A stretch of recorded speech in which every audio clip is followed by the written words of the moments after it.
I know I dealt with this last night, but dear God, Anthony Albanese today, I mean, it's been comic. And I've got to ask, when did you last see a Labor leader, or a Liberal one, look this unready to be Prime Minister? Anthony Albanese, is this seriously who we're going to wake up with as Prime Minister just a week and a half from now? Well, I'm afraid so. A nice bloke, absolutely, but what an empty suit.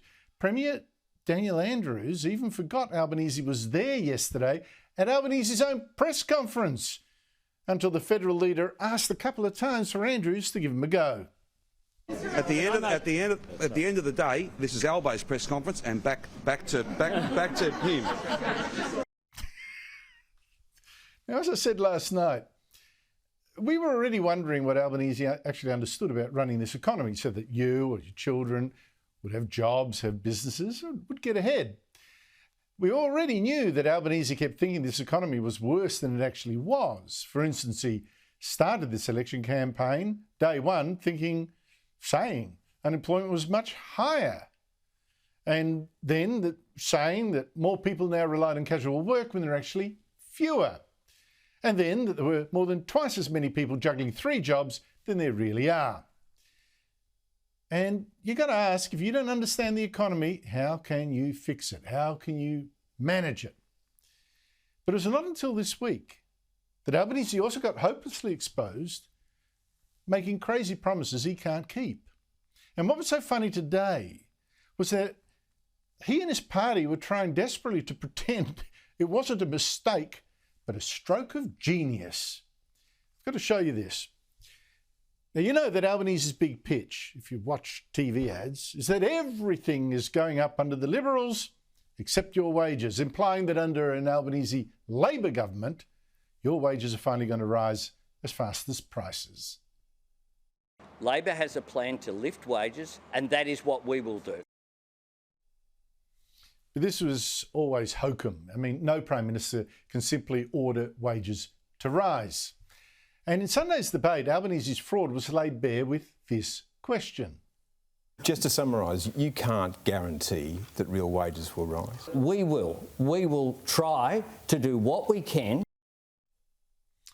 As I said last night, Albanese couldn't actually make that promise because he's actually selling moon dust. And other journalists were now waking up to his con.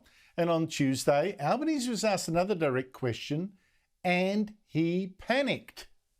Mr. Albanese, just back to wages. You said you don't want people to go backwards. Does that mean you would support a wage hike of at least 5.1% just to keep up with inflation? Absolutely. Now, just about every business leader and economist with a view on this has said, seriously? Labor wants to back a rise in the minimum wage of 5.1%? Don't you know what a rise that big is going to do to inflation and to mortgage rates and to struggling businesses? Well, anything of that amount would be incredibly economically destructive. It would cost jobs, it would drive up prices, it would drive up interest rates. So obviously this was another Albanese mistake. And in fact, his own staff were covering for him, saying that, well, look, the boss misheard the question.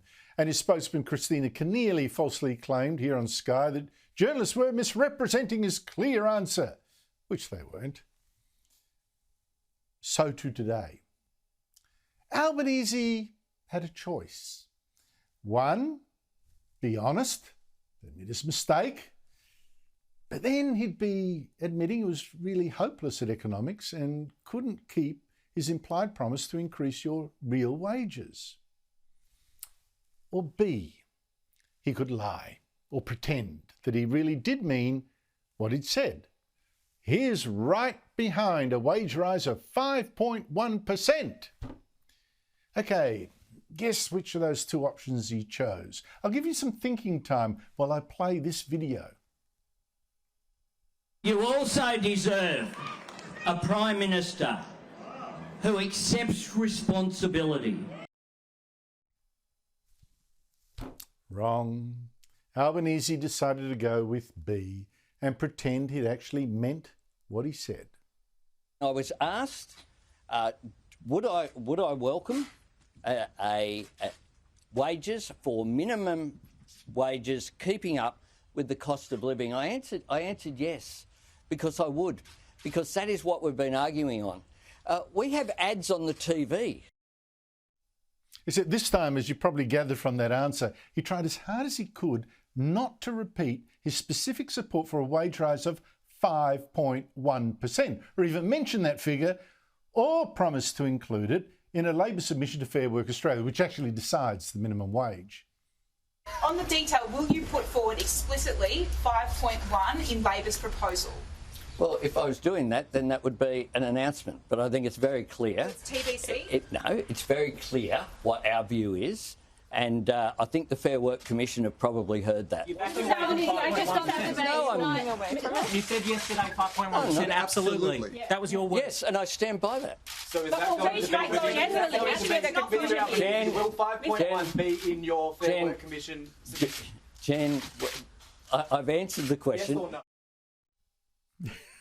And Labor's campaign spokesman were also doing that same dodging and weaving, clearly trying to hide the fact that Albanese made a mistake without themselves repeating it.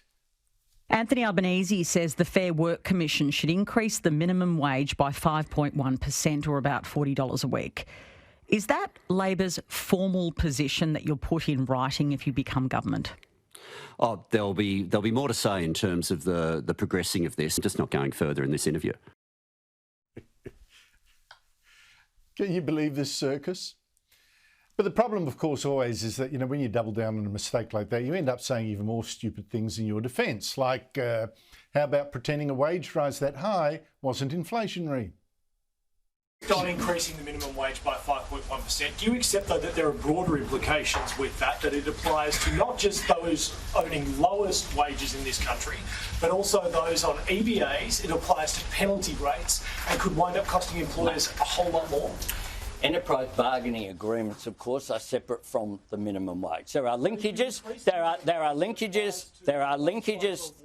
We do not have centralised wage fixation in this country.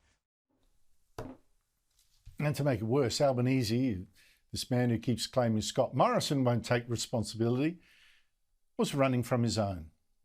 What do you think the rate of inflation will be in a year's time under Labor? That's a question for economists. The idea that... Oh, it's a question for a Prime Minister. No. The journalist was right, that is not just a question for an economist. If a Prime Minister has no idea what inflation will be, even roughly a year from now, how does he know when to stimulate the economy or when to cut this gigantic spending, which is inflationary? And that's why every Prime Minister and Treasurer has, in the annual budget, predictions of the inflation rate. Not just 1 year from now, but 2, 3. You've got to know this stuff as Prime Minister, and Albanese does not. Anthony Albanese is a loose unit on the economy. Scott Morrison is once again being loose with the truth. Pot kettle, Mr. Albanese.